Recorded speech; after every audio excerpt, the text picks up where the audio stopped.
Hi everyone, আমি মিতালি।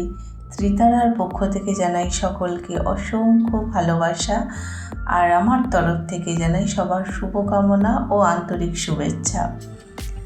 আশা করি সবাই ভালো আছেন, সুস্থ আছেন।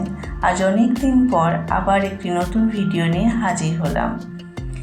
রহস্যময়ী কলকাতার ছোট একটা রহস্য এবং সত্য ঘটনা অবলম্বনে হাওড়ার ব্রিজ সম্বন্ধে একটি ছোট্ট ভিডিও। সঙ্গে থাকুন, দেখতে থাকুন, শুনতে থাকুন, আশা করি ভালো লাগবে। চলুন, হাওড়ার ব্রিজ। জানেন কি, 150 বছর আগে হাওড়া স্টেশন তৈরি হয়। ততদিনে হুগলি নদীর দুই ধারে অবস্থিত কলকাতা ও হাওড়া ব্রিটিশরা বাণিজ্য বেশ জমিয়ে করছিল, কিন্তু ব্যবসার জন্য নৌকা চলাচল এপার থেকে ওপার হওয়ার জন্য যথেষ্ট ছিল না।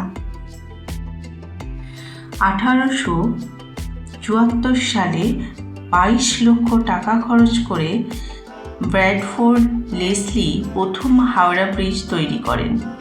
প্রথম হাওড়া ব্রিজ মাঝারি মাপের পন্টুন ব্রিজ ছিল। মূলত একটার পর একটা নৌকা পরপর সাজিয়ে তার উপর কাঠের পাটাতন পেতে এই ব্রিজ তৈরি হয়।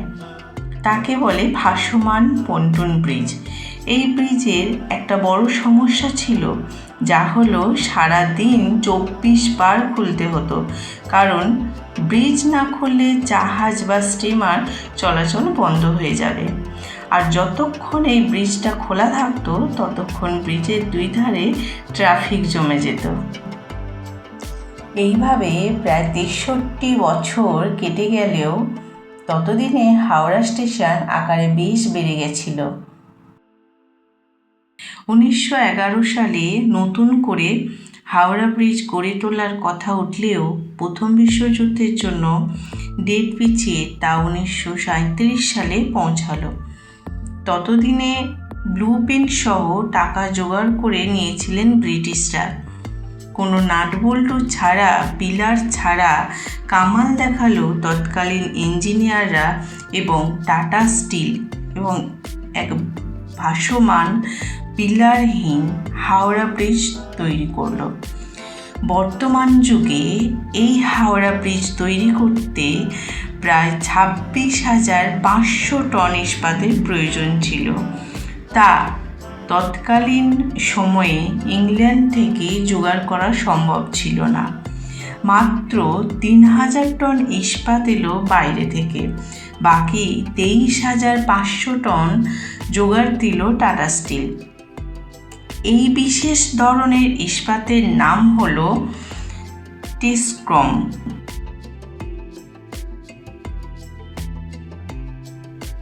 তারপর শুরু হলো আসল কাজ। ইস্পাতকে বেঁকিয়ে রিভেটের আকারে একের পর এক জুড়ে হাওড়া ব্রিজের মূল কাঠামো তৈরি হলো। কোনো নাটবল্টু, কোনো পিলার ছাড়া। সেই সময় ভূমিকম্প হয়েছিল কলকাতায়, কারণ বিপুল মালপত্র ঢুকে গিয়েছিল গঙ্গার নরম মাটির ভিতরে।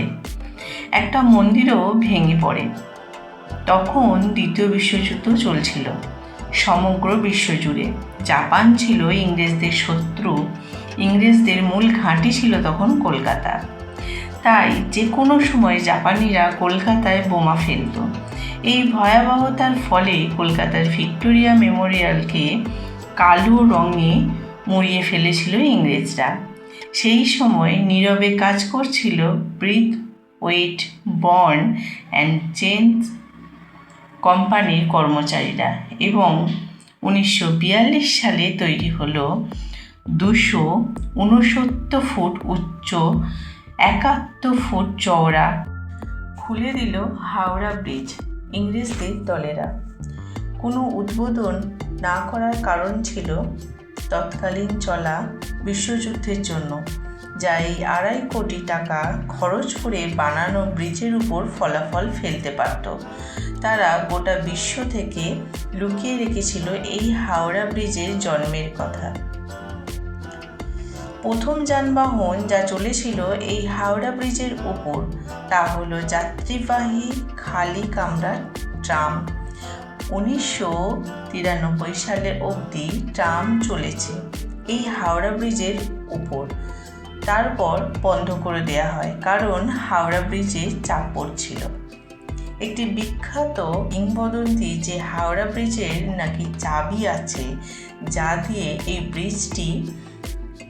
ব্রিজটিকে দুই ভাগে খোলা যায়, কিন্তু এটা সত্য নয়, কোনো চাবি নেই, কারণ হাওড়া ব্রিজের নিচে যথেষ্ট জায়গা আছে জাহাজ, স্টিমার আর অন্যান্য কিছু চলাচলের জন্য।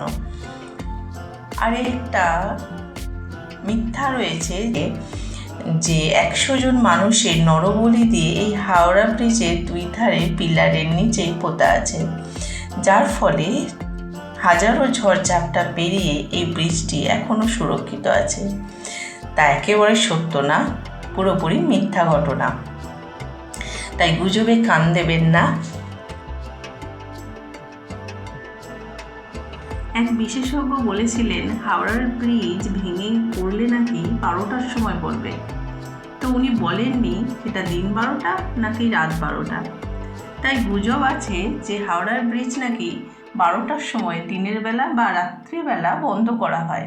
সম্পূর্ণ গুজব, তাই গুজবে কান দেবেন না। এরকম কোনো দিন হয় না, কারণ সবচেয়ে ব্যস্ততম এবং ওখানে যান চলাচল, মানুষ চলাচল সবচেয়ে বেশি হাওড়া ব্রিজের উপর দিয়েই হয়, সেই জন্য এরকম কোনো বাধা নিষেধ নেই।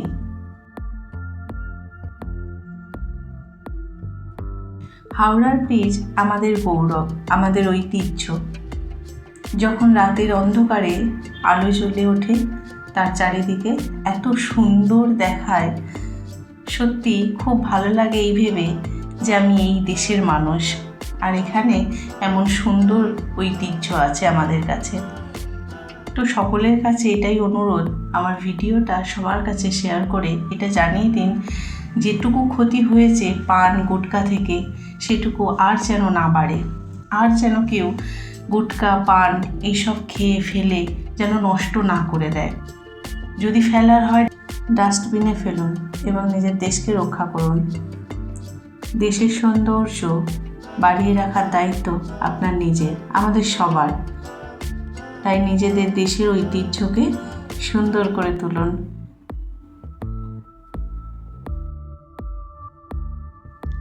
এতক্ষণ আমার সঙ্গে থাকার জন্য অসংখ্য ধন্যবাদ। সবাই ভালো থাকবেন, সুস্থ থাকবেন। যদি ভালো লেগে থাকে আমার এই ভিডিওটি, তাহলে শেয়ার করবেন সবার সাথে। এখন বিদায়, টাটা।